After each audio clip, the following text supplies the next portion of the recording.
inakwambia karibu nyumbani mwa Bwana. Isikie Welcome to kubarikiwa, mahali pa kuinuliwa, mahali pa kushughulikiwa. Camp 2025. Welcome. The theme of the week was tracing the ancient path. Tracing the ancient path. Kwa Kiswahili? Hadi atatuambia kwa Kiswahili? Ulisema kwa Kiswahili ni nini? Kutafuta? Why are you afraid? Kutafuta? Sema kwa sauti. Bwana mnanileta hapo. Kutafuta? Shout it. Sema kwa sauti. Nataka useme. Sema kwa sauti. Praise God. Njia ya kale. Kutafuta njia ya kale. Praise the Lord. Bwana Yesu asifiwe. Hiyo ndio imekuwa jambo kuu la wiki mzima, tracing the ancient path, ama kutafuta njia ya kale. Ama mrudisha kwa Bwana ndi. Penaliza nzira la kale. Bwana Yesu asifiwe. Praise the Lord. Nani amepata tusome? Aliyepata tusome? Either English, either Kiswahili, hata Kiluya inakubalika.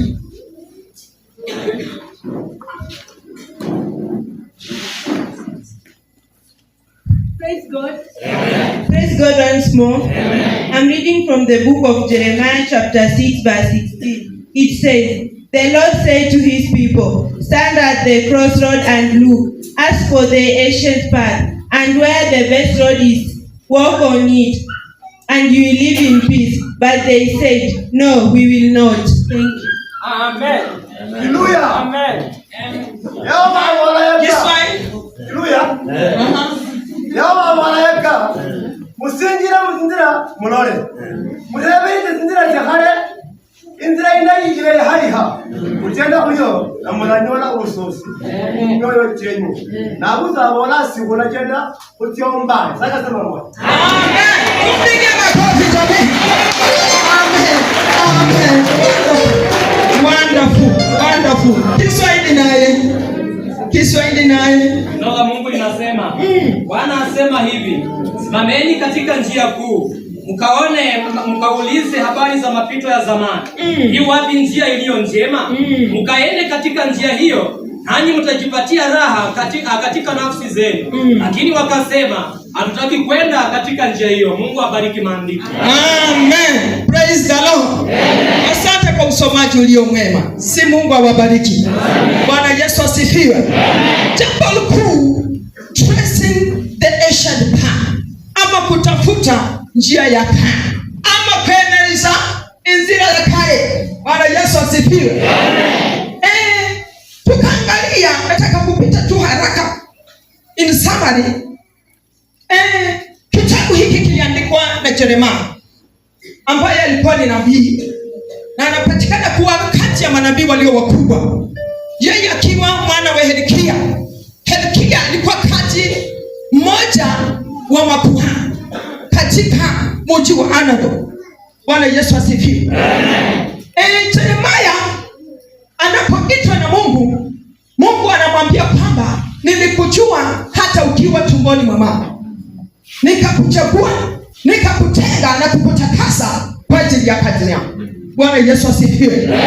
Kwa hivyo Jeremiah anapoitwa na Mwenyezi Mungu, anaitwa akiwa kijana mdogo, when he was still young, kijana mdogo.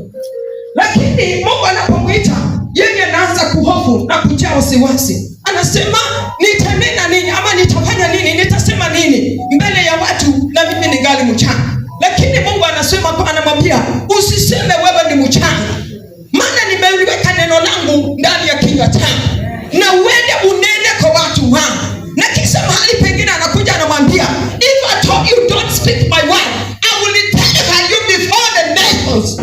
Bwana Yesu asifiwe. Bwana Yesu apewe sifa. Praise the Lord. Kwa hiyo Jeremiah anapoitwa na Mwenyezi Mungu, anamtuma kwa taifa la Yuda. Na kitabu hiki kinaandikwa, makusudio yake ama sababu ya kuandika ni kwa sababu taifa la Yuda lilikuwa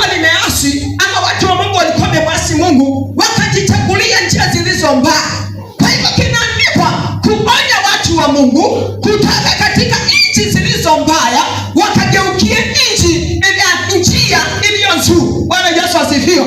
Wakatoka katika njia zilizo mbaya ambazo walikuwa wamechagua njia ya kuabudu miungu, kisha wakamrudia Mungu, wakatembea katika njia iliyo ya kweli. Praise the Lord.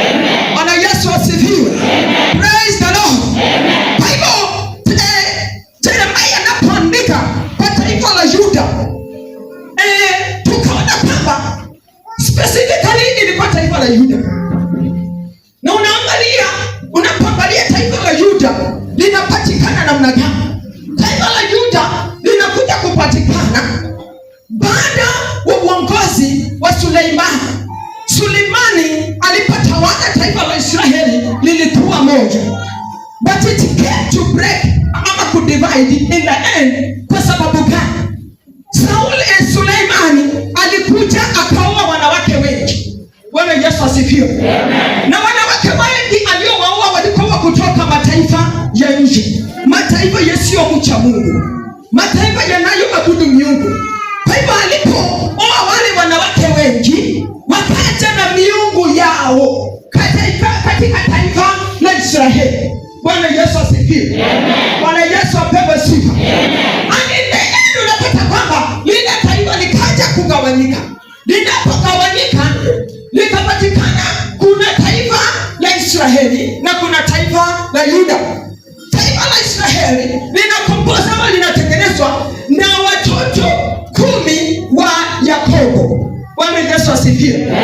Na taifa la Yuda linatengenezwa na wana 2 wa Yuda, wa Yakobo. Bwana Yesu asifiwe. Yuda being the fourth son of Jacob ndiye anayekuja ama kuitwa kwa taifa hili la Yuda. Bwana Yesu asifiwe. Na taifa hili la Yuda linatengenezwa na wana 2 wa Yakobo. Huyu ni Yuda mwenyewe, kisha Benjamin. Bwana Yesu asifiwe. Benjamin akiwa mwana mdogo sana kati ya wana wa Yakobo, ni mwana yule ambaye alizaliwa na mama yake Rachel. Rachel akaanguka kule kafa na mtoto akasalia. Bwana Yesu asifiwe. Kwa hivyo Benjamin hakumuona mama yake, maana mama yake alikufa akiwa anamzaa. Bwana Yesu asifiwe. Na mtoto yule ama Benjamin ndiye anakuja kuungana na Yuda, wanatengeneza taifa la Yuda. Praise the Lord. Amen. Bwana Yesu asifiwe. Amen. Kwa hivyo taifa la Yuda linakuja kuitwa after Judah, the fourth son of Jacob. Taifa hili nikaonyesha, when you look at Matthew chapter 2 verse 6, inakwambia kwamba wakati nani amepata mahali pale tusome for clarity. Nasema kwamba taifa huu mdogo, lakini ndani yako atatoka mfalme atakayetawala watu wangu Israeli. Bwana Yesu asifiwe. Amen. Matthew chapter 2 verse 6. Aliyepata tusome pa. Matthew chapter 2 verse 6. Bible says, Bethlehem in the land of Judah, you are by no means the least of the leading cities of Judah. For from you will come a leader who will guide my people Israel. Amen. Kama katika Bethlehem ilikuwa inapatikana katika Yuda. Anasema wewe mdogo kati ya Yuda, lakini ndani yako atatoka mtawala atakayetawala watu wangu Israeli. Bwana Yesu asifiwe. So Judah, the nation of Judah, it was a nation that was favored by God, whereby a king would come from, a Messiah would come from. Bwana Yesu asifiwe. Mtawala angetoka ndani, Yesu Kristo angetoka ndani. Na ndipasa hata tuko katika majira ya kusherehekea kuzaliwa kwa Yesu. Bwana Yesu asifiwe. Bwana Yesu apewe sifa. Yuda, it was a nation ambayo Mungu alikuwa ameichagua na ikawa imepata neema machoni pa Bwana. But now they had to walk in the ways of God. But here they have forgotten ama they have rejected the way of God. Bwana Yesu asifiwe. Wamewacha njia ya Bwana, wamewacha neno za Bwana, wamewacha neno la Bwana, wamejichagulia asifiwe. Wamejichagulia miungu wao, wamemwacha Mungu wa Israeli ambao wanahitaji kumwabudu, Mungu aliyewatoa kule Misri akawaingiza katika nchi ya Kanaani. Badala wamtumikie, badala wamwabudu, lakini wamemwasi Mungu, wamemwacha Mungu, wamemkataa Mungu, wamejichagulia miungu yao wenyewe. Wanataka kusujudia miungu ambayo wanaiona wenyewe kwa macho. Bwana Yesu asifiwe. Wamejichagulia miungu wao, wengine wakajitengenezea miungu yao, wakajiwekea katika majumba yao. Bwana Yesu asifiwe. Wakaona kwamba wanataka waabudu miungu ambayo wanaona hawaoni Mungu wa Israeli, lakini wanataka wajionee miungu yao wenyewe. Hiyo ndio waliamini, wakidhani kwamba ndio Mungu wa kweli. Bwana Yesu asifiwe. Lakini little did they know that they have chosen the evil way, a wrong path. Bwana Yesu asifiwe. Bwana Yesu apewe sifa. Praise the Lord. Taifa likaonekana limemwasi Mungu, limejichagulia njia zao wenyewe. Kwa hivyo Mungu akawa ameghadhabika juu yao na akawa ametangaza hukumu yake juu ya taifa hili kwa sababu wamemkataa. I want to remind you, kumbuka Mungu wetu ni Mungu wa wivu. He will never share his glory with anyone else. Bwana Yesu asifiwe. Mungu wetu hawezi kubali utukufu wake ukaenda kwa mtu mwingine. Utukufu wa Mungu unabaki kwa Mungu pekee. Praise the Lord. Hayo Mungu akaghadhabika, akakasirika. Kwa nini watu hawa utukufu wangu wamepeana kwa miungu? Bwana Yesu asifiwe. Akaamua kwamba he will punish them. Lakini before he punishes them, he sent them people to warn them. Bwana Yesu asifiwe. Aliwatumia manabii wakaweze kuwaonya, wakaweze kuwakemea, wakaweze kuwaelekeza kwa njia ambayo inafaa. Bwana Yesu asifiwe. Akaweza kuwahatarisha kwa njia ambazo wamechagua zilizo mbaya. Waambie kwamba njia hii mmechagua ni njia iliyo hatari. Hakuna usalama ndani yake, hakuna amani ndani yake. Bwana Yesu asifiwe. Lakini Biblia inaniambia kwamba walikataa, wakasema hatutapita katika njia hii, hatutapita katika njia hii. Kwa hivyo katika hali ile, kupitia mtumishi wa Mungu ambaye ni nabii Yeremia, Mungu ananena juu ya watu wao, because Mungu alikuwa anapenda watu wao. Bwana Yesu asifiwe. The way anakupenda wewe, Mungu aliwapenda hivyo, na upendo wa Mungu ni mkuu juu ya maisha yetu. That's why alimtoa Yesu afe kwa ajili yangu na wewe, tusije tukaangamia, tusije tukapotea, tusije tukafa, bali tukapate uzima wa milele. Bwana Yesu asifiwe. Yesu kufa pale msalabani ni upendo wa Mungu wapendwa, aliyokupenda wewe. Bwana Yesu asifiwe. Kwa hivyo mapenzi ya Mungu si kwamba watu wake wakaangamie. Mapenzi ya Mungu si kwamba watu wake wakapotee, bali wakapatikane, wakaone ufalme wa mbinguni. Bwana Yesu asifiwe. Kwa hivyo taifa hili Mungu alilipenda na hakutaka watu wao wapotee, na ndiposa akatuma manabii waende kuwaonya, waende kuwafundisha, waende kuwakemea na kuwaelekeza kwa njia iliyo nzuri, lakini wao wakakataa. Na ndiposa anakuja anasema katika mstari huo, anasema kwamba Bwana asema hivi, simameni katika njia kuu, mkaone, mkaulize habari ya mapito ya zamani. Iwapo njia hiyo, iwapi njia iliyo njema, mkaende katika njia hiyo, nanyi mutajipatia raha katika nafsi yenu. Lakini walisema hatutaki kwenda katika njia hiyo. Bwana Yesu asifiwe. Anawaambia wasimame katika njia kuu, katika njia pana. Njia kuu, nikawaambia wale ambao tulikuwa nao, ni njia ambazo zinapita. Hii inatoka huku ikipita ikienda, na nyingine inatoka huku ikipita ikienda. Bwana Yesu asifiwe. Mungu abukanirubizinze. Bwana Yesu asifiwe. Kwa hivyo anamwambia wakasimame katika njia kuu hiyo, na kisha wakatazame, wakaulize ni njia ipi iliyo njema, kisha wakapite katika njia hiyo. Bwana Yesu asifiwe. Kwamba watakaposimama, maana walikuwa wamekimbia sana kwa kuabudu miungu, walikuwa wamekimbia sana kwa njia ya dhambi. Bwana Yesu asifiwe. Lakini anawaambia kwamba sasa simameni. It was a command. They have to stand. Bwana Yesu asifiwe. They have to stop whatever they are. Katika njia kuu wakasimame. Wanaposimama, unajua unapoona kimbia ukienda hata uone vitu zingine. Bwana Yesu asifiwe. Just until you stand. Because uone kumbe kulikuwa na jiwe hapa, ningejikwaa kwa. Kumbe kulikuwa na shimo hapa, ningetumbukia ndani. Bwana Yesu asifiwe. Akamwambia wasimame katika njia kuu. Mungu akamwambia Zizira, hii inaenda huku na hii inaenda huku. Wasimame mahali pa. Kisha wakatazame. Unaposimama ndio you will be able to see where. Bwana Yesu asifiwe. Amen. Unaposimama ndipo utakuwa na nafasi ya kutazama na kuona vizuri. Yes. Kisha nawaambia mtakaposimama na kutazama, basi mkaulize. Kwa sababu hamjui. Mmechagua njia ambayo mnapotea. Hamwelekezi mahali ambapo mnahitajika kufanya nini? Kwenda. Kwa hivyo ulizeni ni wapi unaenda. By the way, mtu kama unaenda mahali na ujui vizuri ni wapi unaenda, lazima utafika mahali ulize. Useme nataka kwenda Senenda. Hii njia inaenda Senenda ama inaenda wapi? Nani mtu atakwambia hata sio hii, hata hii itakufikisha Senenda. Bwana Yesu asifiwe. Amen. Nipasa niwaambia mkaulize.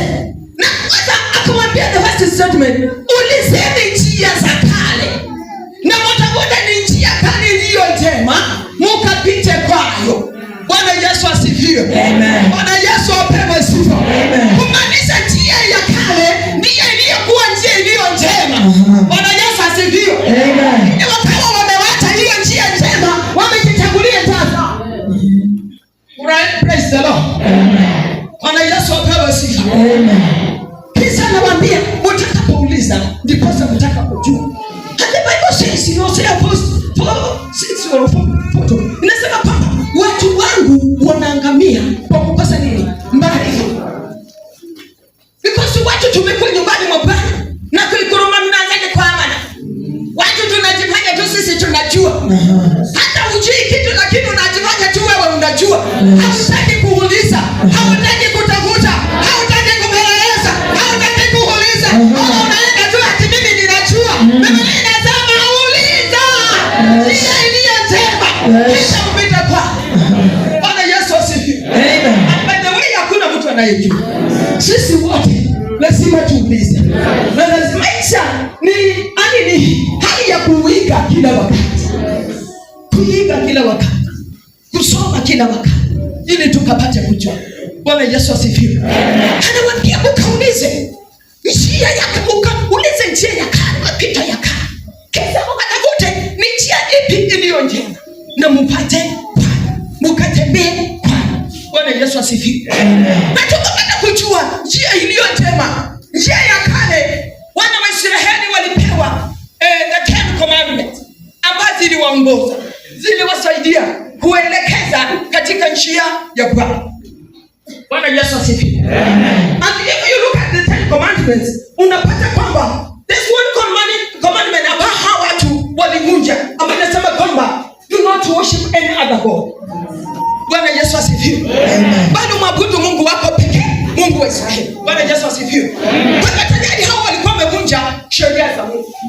Bwana Yesu asifiwe.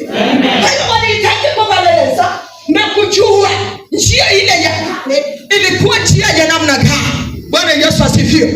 Tukaona kwamba kupeleleza njia za kale lazima tukarudi katika tukachunguze na kuangalia the 10 commandments, amri kuu walizopewa. Bwana Yesu asifiwe.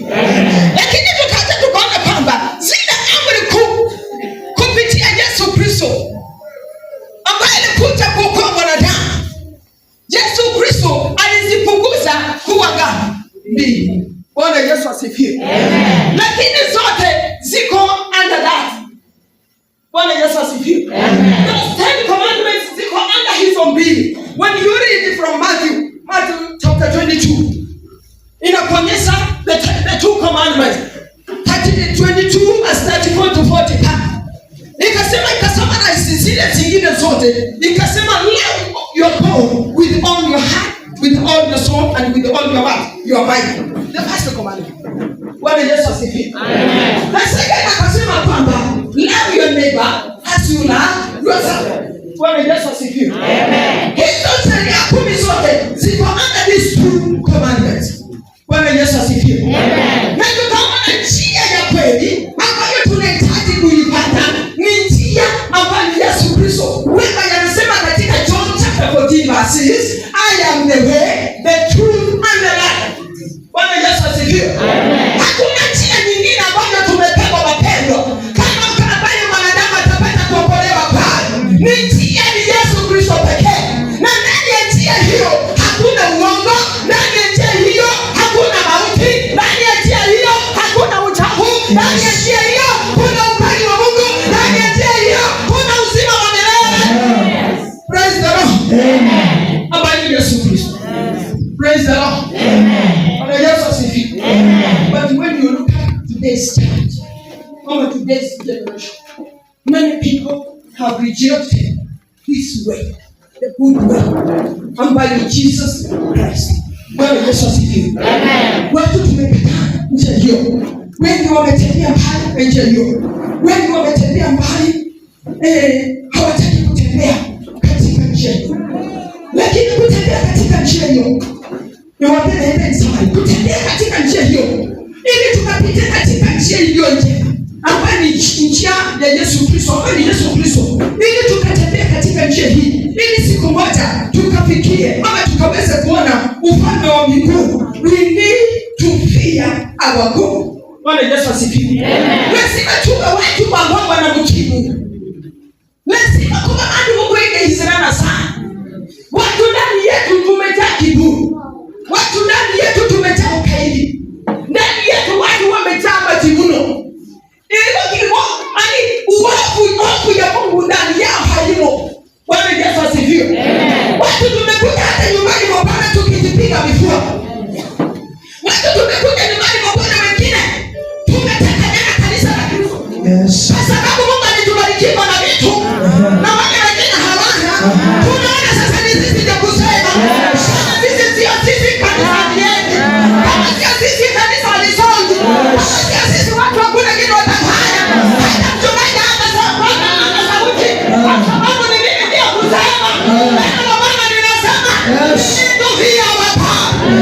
Bwana Yesu asifiwe. Lazima tumtii Mungu. Tumheshimu Mungu. Fear the Lord. Bwana Yesu asifiwe.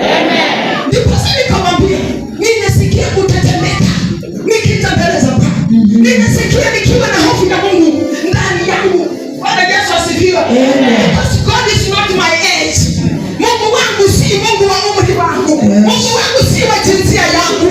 Mungu wangu si wa sura yangu. Mungu wangu si wa kizazi changu. Mungu wangu si mama aliyenizaa. Mungu wangu si mama aliyenizaa. Mungu wangu si dada yangu. Mungu wangu si ndugu yangu. Mungu wangu is a living God. My creator. Bwana Yesu asifiwe. Bwana Yesu apewe sifa. Watu tunamchukulia Mungu kana kwamba ni ndugu zetu. Ni ndugu yetu. Ambaye tunataka tucheze na yeye. Unataka kufanya mzaa na yeye. Mimi unafanya mzaa na ndugu yako, unataka kufanya na Mungu na mzaa. God is a living God. Mungu ni Mungu wa uteso. Bwana Yesu asifiwe. Mungu hakwenda kufanya mzaa. Bali wajue kama Mungu anasema kuelekea na Mungu anasema. Kama tu Mungu ni mtakatifu. Ni mtakatifu. Ni mtakatifu. Tunataka Mungu. Tunataka Mungu wetu.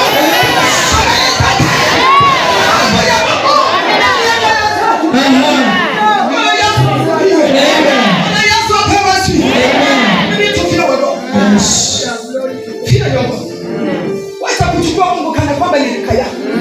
Bwana Yesu asifiwe. Mungu si wa umri wako. Mungu ni mahali wa baba. Mungu ni nani ambaye wa baba.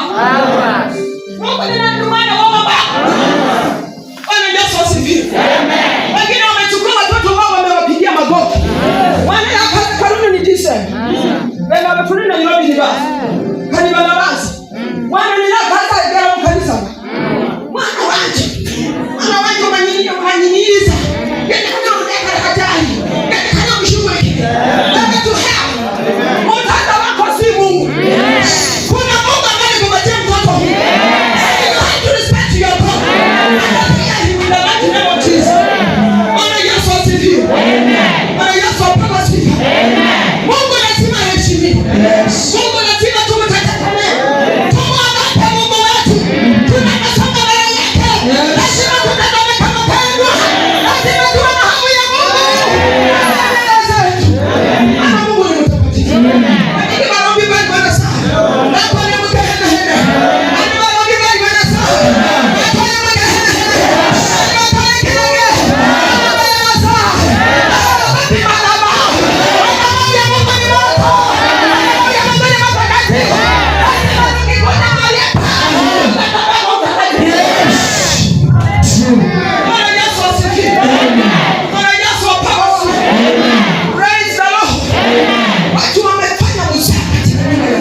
kwa kubwali. Usikuzuia pasi umwekee.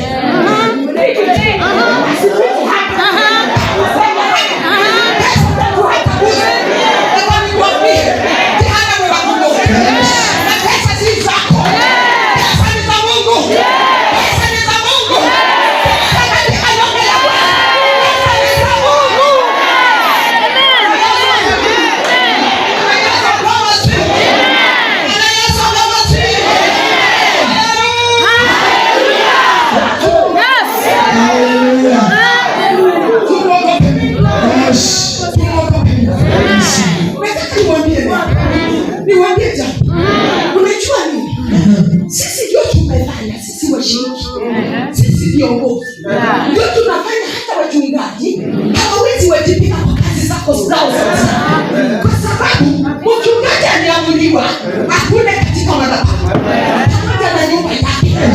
Sadaka na dhabihu zote za madhabahu zimetoa.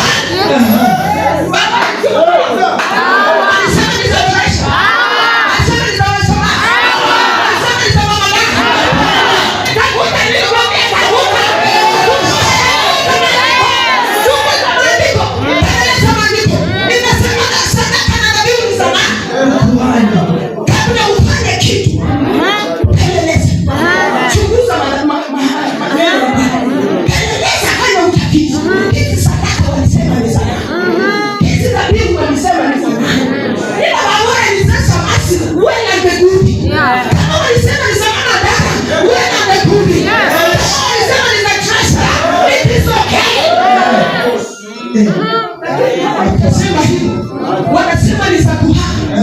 Mpendo upatie kuhani vilivyo. Amen. Patia kuhani vilivyo vyake. Patia kuhani vilivyo vyake. Unaongea kama nani? Bwana Yesu asifiwe. Amen. Bwana Yesu apewe sifa. Amen. Sisi ndio tumefanya. Wachungaji wanapaswa kuwajibika. Kwa sababu mnaenza ndio nyuma wa nini? Bwana baba kanisa. Bwana baba na wasome. Watakula nini? Watavaa nini? Watafanya nini? Lazima nitumie njia nyingine. Msikupata boda. Kwa sababu na Mungu. Anaweza mwana angalia. Mungu wawika huu. Anaweza kama yeye. Wamejimo. Wamejimo. Wamejimo.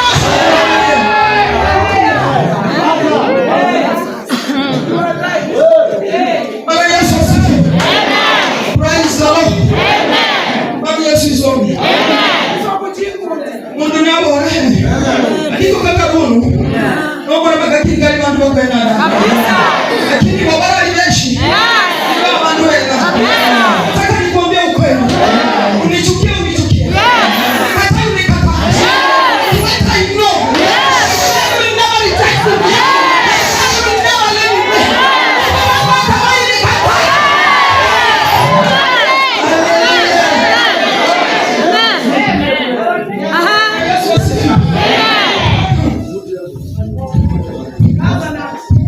Yesu asifiwe. Amen. Yesu apewe sifa. Amen. Praise the Lord. Amen. Kutembea katika njia iliyo takatifu. Lazima tuwe na upendo na imani ndani ya Mungu. Amen. The love of God in the nation of Judah. Kwa sababu ya kuabudu miungu cha God called. Kama imepoa ndani yako, imani kama imedidimia, ndiposa waligeukia miungu. Bwana Yesu asifiwe. Amen. Sura jambo itakiwa kujadili kuna wanasai. Ulanzi bwana sai baki hapa chini wale. Na kanino hizi kanisa ya karuni. Ulanzi bwana sai baki hapa chini wale jamaa. Ni sura yake hapa na sai. Nasi wale mara sana Mungu na mukabo muhula kinji wala kinga hapa kwa na kwa nishi.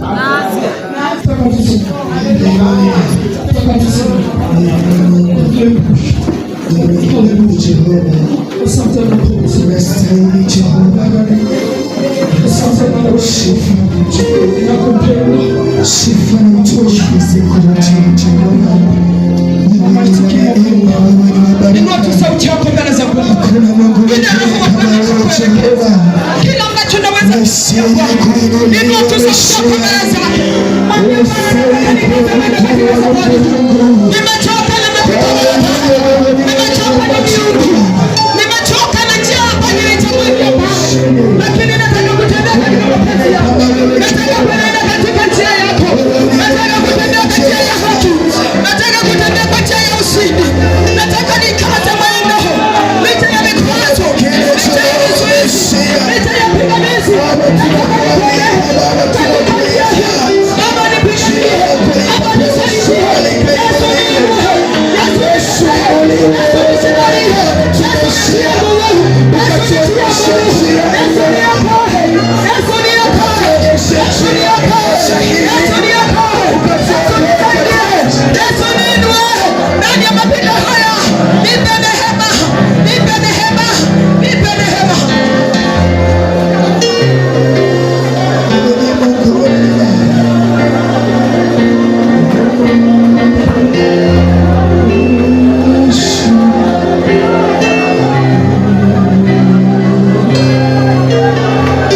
Asante, asante katika jina la Yesu.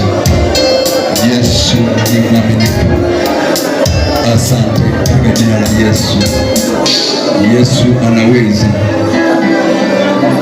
Yesu anaweza. Thank you. We thank you God. We thank you Lord. We magnify your name. We adore Jehovah. Yesu anaweza. Hallelujah. Hallelujah. Hallelujah. Hallelujah. Hallelujah. Hallelujah. Asante Bwana. Si mimi ndiye aombaye, Yesu aombaye nami. Sio mimi ninayeombaye,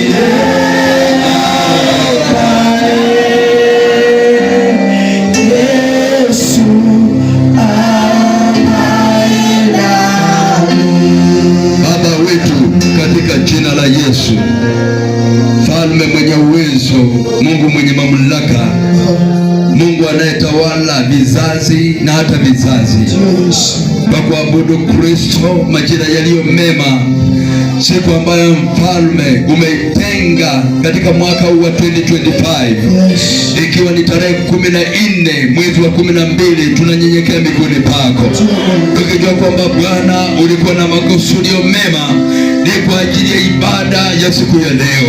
Nasi wote Jehova Jire tunanyenyekea miguuni pako, tunaliitia jina lako, jina ambalo lina uwezo, tunaliitia jina lako, jina ambalo lina mamlaka, tunaliitia jina lako, jina ambalo linaponya, tunaliitia jina lako, jina ambalo linakomboa, tunaliitia jina lako, jina ambalo linainua, jina ambalo linatoa watu kwenye umasikini, jina ambalo linatoa watu kwenye magonjwa, jina takatifu ambalo hakuna lingine. Asante kwa siku njema, asante kwa neno lako, asante kwa neno lako, asante kwa neno lako. Baba, umedhihirika, wewe ni Mwokozi. Baba, watoto wako wamesikia kutoka kwako. Neno ni Mfalme likapata kibali katika mioyo yao. Neno ni Mwokozi likabadilisha Mfalme mtu mahali hapa. Neno ni Mwokozi likabadilisha na makanisa yetu. Neno ni Bwana likabadilisha na hata nchi yetu. Neno ni Bwana likamea katika mioyo yetu. Ututende mema, wewe ni Jehova. Tunajua kwamba Bwana, mahali ambapo kuna mazui, shetani naye anajipenyeza.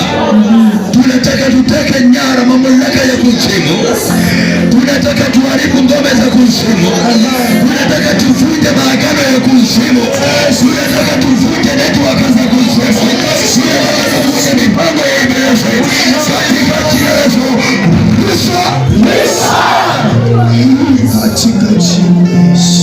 Watu wa kale, watu ambao walisikia neno wakapuuza neno, wakakaidi neno, tunapiga nguvu zao, nguvu zote za ibilisi, tunavunja nguvu zote za madhabahu ya uganga, tunainamisha sasa kwa jina la Yesu. Baba mwema, tunakushukuru kwa sababu ni Ebeneza.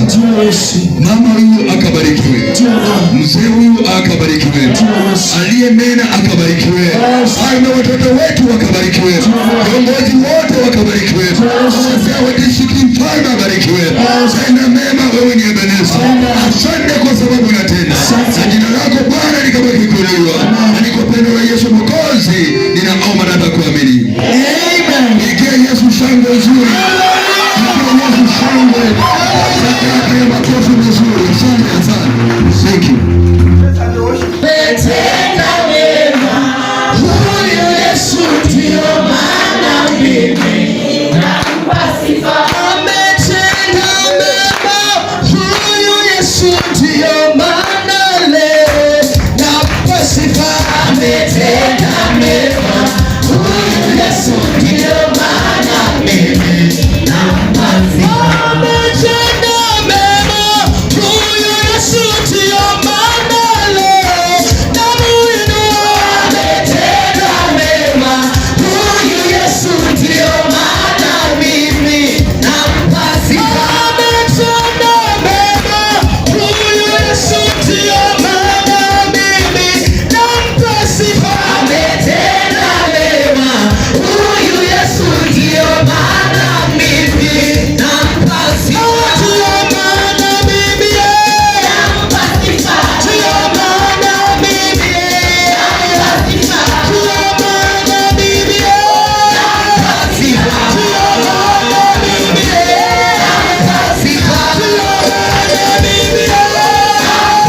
na Pentekoste wako hapa.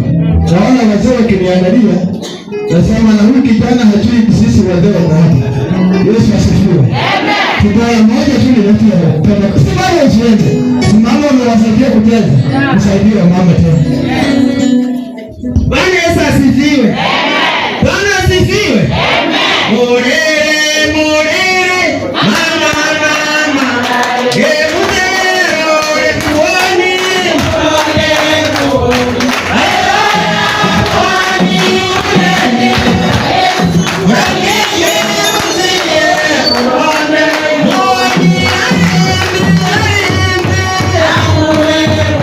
Oh,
kupewa nafasi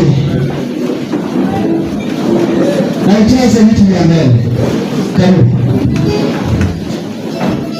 Asante Bwana, tunahitaji neema yako Bwana, tuko mbele zako Bwana,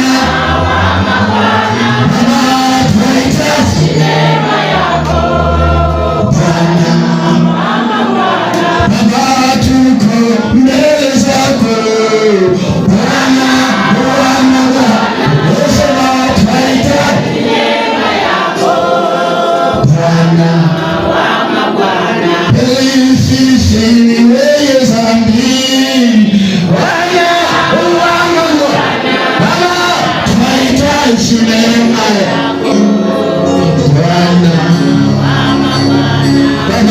tuko mbele zako Bwana,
katika jina la Baba na Mwana Mtakatifu, Masia, hakuna Mungu mwingine kama wewe.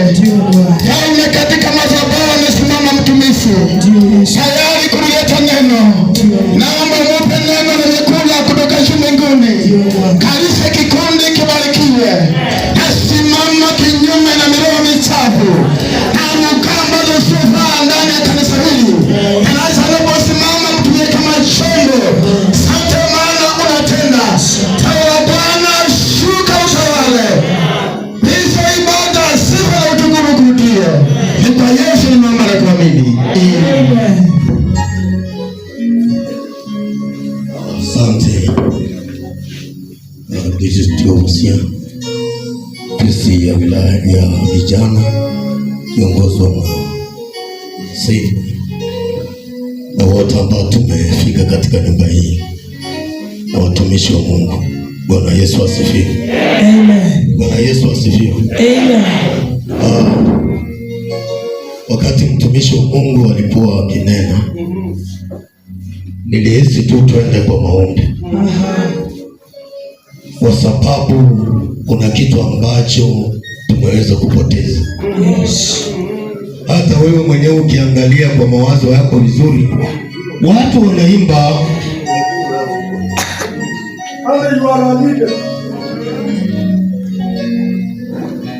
wewe ni kiongozi, lakini mwimbaji anaimba na wewe unamwangalia tu. Wewe unaangalia tu.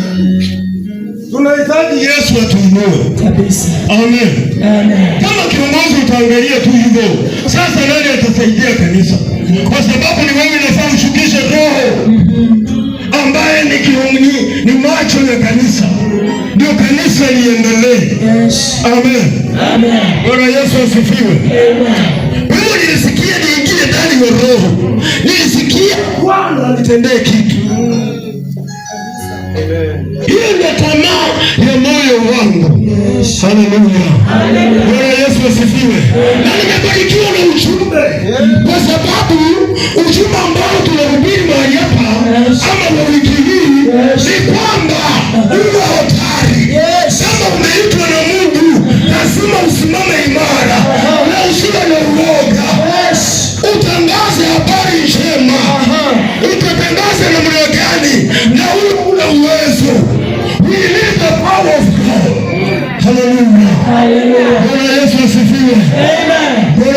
asifiwe. Amen. Kwa hivyo ukubali tu tuende na wewe.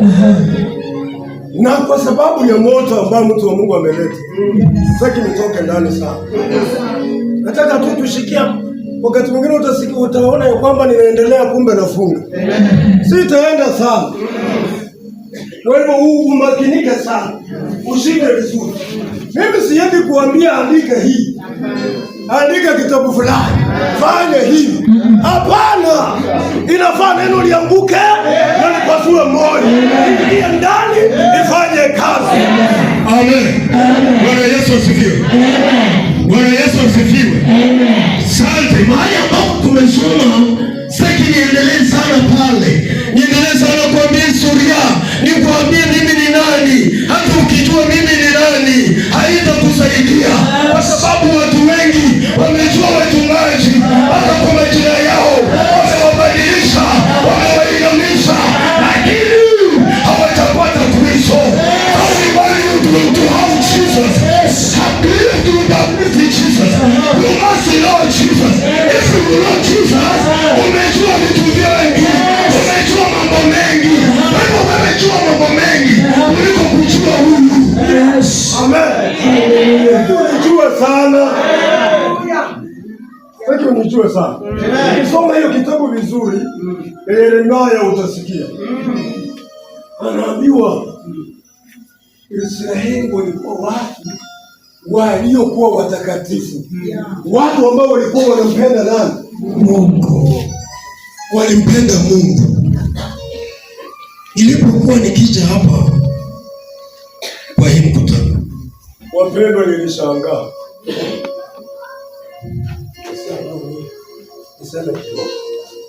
Yaani kabla sijaenda, yangu nilishangaa. Hata ningelikuwa jana nilikuja hapa nasema kuna bilashi. It was very sad. Unapata tu watoto kama yeye na yeye ndio wao. Hii wilaya ni ya nani? Hii wilaya ni ya nani?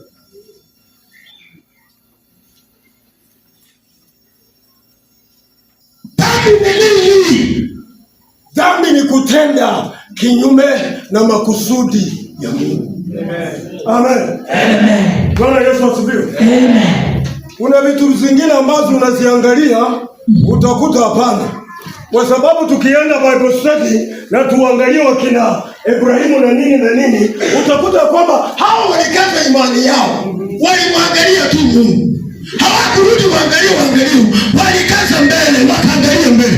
Walikaza mwendo katika mambo mazuri, katika shida walimwangalia Mungu. Amen. Bwana Yesu asifiwe. Kwa hiyo tulikuwa tunaongelea kurudi katika nchi kuu. Tunaporudi katika nchi kuu, tuangalie, tuone. Na tukishaona njia, tuulizane mambo ya njia hiyo. Watu walikuwa wanaenda namna gani? Watu walikuwa wakifanya namna gani? Watu walikuwa wakiishi namna gani? Watu wa kale walikuwa wanaishi namna gani? Watu wakale. Madhabahu inapatikana kwa sababu ya mababu zetu. Hata wale ambao walizaa mababu zetu. Lakini madhabahu ilipatikana namna gani? Kwa sababu walienda katika maombi. Hiyo ndio ilikuwa kitu cha kwanza. Walienda katika nini? Maombi. Kama mzee ametoka nyumbani saa hii ama mama na ameenda kwa maombi Ijumaa, roho akishuka huko hatarudi, atakaa tu huko. Na mlewa na mtu ambaye ako kinyume na Mungu akiingia ndani, atoe mke wake ndani kati yao, anaokoka. Hatarudi huko. Kwa sababu ya moto. Amen. Bwana Yesu asifiwe. Mambo hayo sisi tumekataa, tumeiacha. Hata wakati mtu alikuwa anasikia, "Hii mtakatifu, hii baba, hii holy." Mesha. Sikiliza hapo sasa usikie. Sema hii mambo ilikuwa ya zamani. Hii mambo ilikuwa ya zamani. Watu madhabahu inaharibika kwa sababu ya kukosa watu kama Yeremia wanaweza kujitoa wasimame kwa ajili ya kazi ya Bwana, wasimame kwa ajili ya kumtukuza Bwana. Mtu anapanguza nguo, tafuta nguo Jumapili asubuhi, sio usiku. Asubuhi anapanguza, basi anaenda kanisa, napanguza, hata anapanguza Biblia, anaenda katika nyumba ya nani? Hautasikiza kutoka kwa Bwana. Inafaa Bwana afungue akili yako na mawazo yako. Wewe ndio neno la Baba nasema, lazima tuangalie na tuchunguze mawazo yetu na njia ambazo tuko nazo. Wacha saa hii iwe tu ni siku Yesu anakuja. Yesu hapa anafanya nini? Acha kunyakua nini? Atafika hapa, atasimama kwa mawingu, alafu hii mabati fanye nini? Ifunguke. Baada ya kufunguka, alafu rapture inaanza. Watu kama wanaimba ukimtoka na Mungu anafanya hivi. Mtu anaenda. Fulani harudi, mtu anaenda. Ngine anatokea hapo anaenda. Ngine anatokea hapo anaenda. Ngine anatokea hapo anaenda. Mbona tusiende wote? Haleluya. Bwana Yesu asifiwe. Kwa sababu sisi hatumrudii Bwana.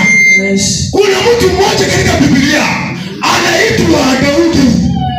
Daudi alipitia katika mambo mengi, katika mambo tofauti, mambo ya majaribu ya dhambi inakuja, lakini Yeremia anapoambiwa Daudi, anapoambiwa anaenda mbele za Bwana, anamwambia Bwana, nimekosa, unisamehe. Bwana, nimekosa, unitakase. Amen. Bwana Yesu asifiwe. Ni kama watoto wakiwa kwa nyumba, umemtuma mtoto amekosa kuenda, anakuja. Wewe mzazi unataka umwadhibu mtoto, lakini wewe Mungu anakuadhibu. Hakuna. Lakini sasa tunasikia Biblia inasema sisi kama watu wa Mungu turudi katika njia. Yeremia anapoambiwa watu wanasema hapana, sisi hatutaki kurudi katika njia. Sisi tunataka tukae jinsi tulivyo. Tunataka tuishi jinsi tulivyo. Neno la Baba likisema ya kwamba mawazo ambayo ninawazia nyinyi ni mawazo mazuri. Mimi nataka muishi vizuri. Mungu anataka tuishi vizuri. Anataka tuishi vizuri. Kuishi na moyo gani? Tuishi katika kujitakasa. Tuishi katika maombi. Tumtafute Bwana. Tumtafute Jehova ili atuelekeze. Haleluya. Bwana Yesu asifiwe. Amen. Neno la Mungu inasema ya kwamba katika Waebrania, neno linasema ya kwamba njia ile aliyotuanzia, iliyo mpya, iliyo hai, ipitaye katika pazia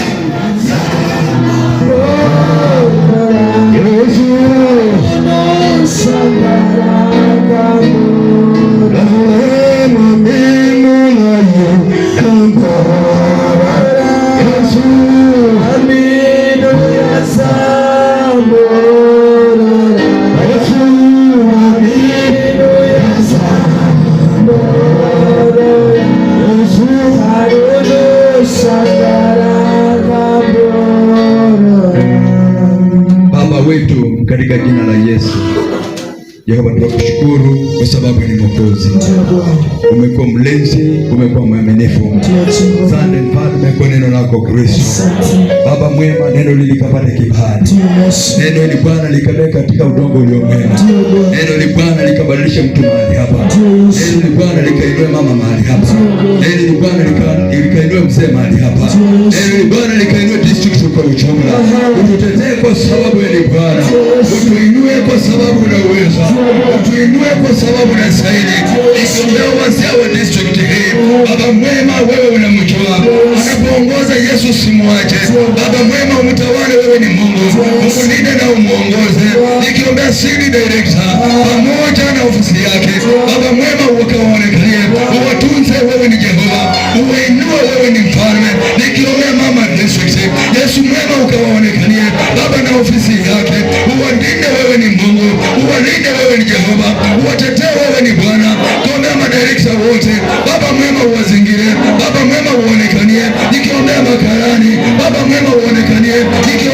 treasurer, Baba mwema uonekanie, nikiombea mama Dara, hata mfalme uonekanie, uwazingira na damu yako, funika na damu yako, funika na damu yako, niombea mashemasi, Baba mwema uonekanie, kanisa 17, Yesu ninaiombea, Yesu ninaiombea, Yesu ninaiombea.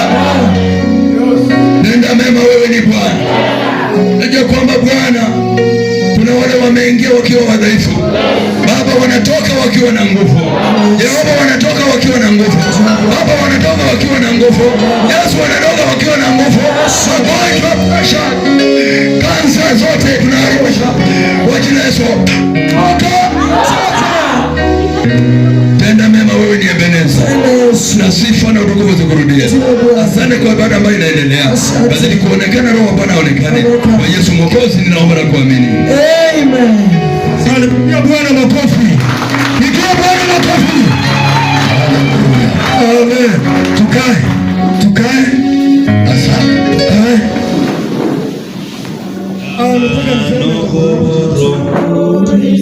Kweli kanyala imba nohoro imba Yesu nishihan Yesu shiraimu Yesu shasi wahusika wakuje bihan imba bihan imba bihan Yesu shasi imbabe inze muhonyimu inze ndorangamu logo kwayati logo kwaliboni Yesu waliboni Yesu waliboni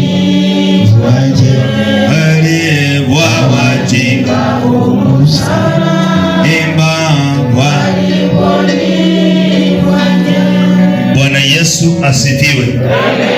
Bwana Yesu asifiwe. Nimeruhusu Sina akaweze kuongoza ibada hiyo na sote tukaweze kubarikiwa. Amen. Baba yangu katika jina la Yesu, asante ni kwa sababu ya mkutano huu. Asante ni kwa sababu umeandaa mwili na damu yako ni kwa ajili ya leo watoto wako. Napoongozwa na sini ya pasta, Mwenyezi Mungu kazidi kumtawala, Roho Bwana kazidi kumuongoza na kanisa lako likapokea uponyaji. Asante kwa sababu unatenda. Katika jina la Yesu naomba na kuamini. Amen.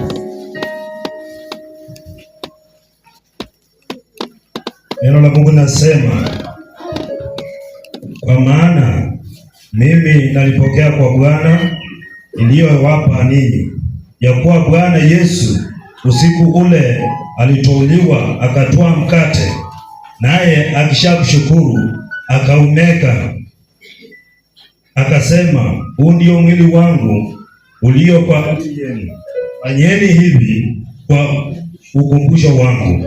Na vivyo hivyo baada ya kula akakitwaa kikombe akisema, kikombe hiki ni agano jipya katika damu yangu, fanyeni hivi kila mnywapo kwa ukumbusho wangu. Maana kila mulapo mkate huu na kukinywea kikombe hiki mwaitangaza mauti ya Bwana hata ajapo. Basi kila alaye mkate huu au kikinywa kikombe hicho cha Bwana isivyo stahili atakuwa amejipatia hatia ya mwili na damu ya Bwana. Lakini mtu ajihoji mwenyewe, na hivyo aule mkate na kukinywa kikombe. Na Bwana abariki neno. Baba, katika jina la mwanao Yesu Kristo, mwili wako Yesu umeandaliwa mahali hapa, neno lako limesomwa.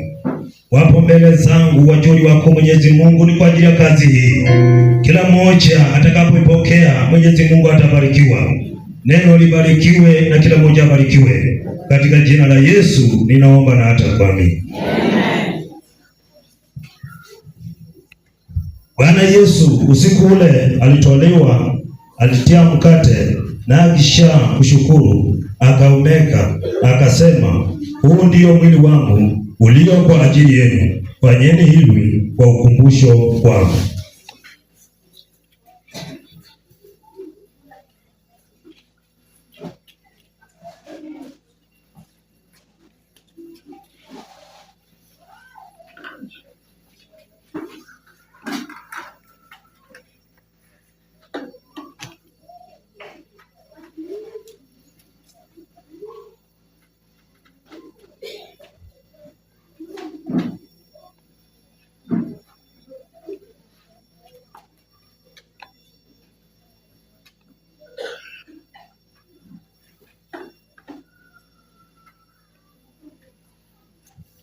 Na hivyo baada ya kula akitwaa kikombe akisema, kikombe hiki ni agano jipya katika damu yangu, fanyeni hivyo kila mnywapo kwa ukumbusho wangu.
Kwa wale ambao peke yao, kama hujabatizwa usichukue.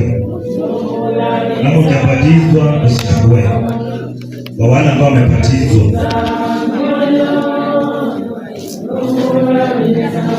kwa wale ambao wamebatizwa peke yao ndio wanaruhusiwa kuchukua.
Wewe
mmoja aende mbele zake Mwenyezi Mungu, ushukuru Mungu, shukuru Bwana, shukuru Mwenyezi Mungu ili Mungu akutende mema kupitia kwa meza ya Bwana. Mungu akuinue, Mungu akubariki, afungue njia zako, afungue milango, wala ambao wamefungwa wafunguliwe. Shukuru Mungu, shukuru Jehova, shukuru Mwokozi kwa uzima ambao kuonekania. Mungu azidi kubariki. Umekula, umekunywa, umekula mwili wa Kristo, umekunywa na damu yake. Mwambie asante, asante Jehova, asante Kristo, wewe ni Bwana. Asante. Tunaomba katika jina la Baba na Mwana na Roho Mtakatifu, wewe ni Bwana. Asante kwa nafasi nyingine ambayo umetupa uzima na uhai, tunakushukuru, tukirimidi jina lako. Kazi hii imetenda ni kwa ajili ya uwepo wako Jehova. Yesu ukasema iwe ukumbusho, ni kwa ajili ya hata ulisulubiwa msalabani. Wamekula mwili wako Jehova, wamekunywa na damu yako. Kupitia kwa kukula mwili pamoja na kunywa damu, walio wadhaifu wapokee uzima, walio na mahitaji kutana na mahitaji yao. Asante ni kwa ajili ya wachungaji ambao wamesaidiana kazi hii. Naomba baraka ni kwa ajili ya nyumba zao, wainue na kuwabariki. Wewe ni Bwana, kila mmoja aliyetumia tena akabarikiwe. Neema Mwenyezi Mungu iwe juu yao, waonekanie, watende mema. Wewe ni Bwana, wabariki wanapotoka wanapoingia. Asante kwa sababu ya kazi ambayo imetendeka Jehova, iko mikononi mwako. Ni katika jina la Yesu ninaomba na hata kuamini.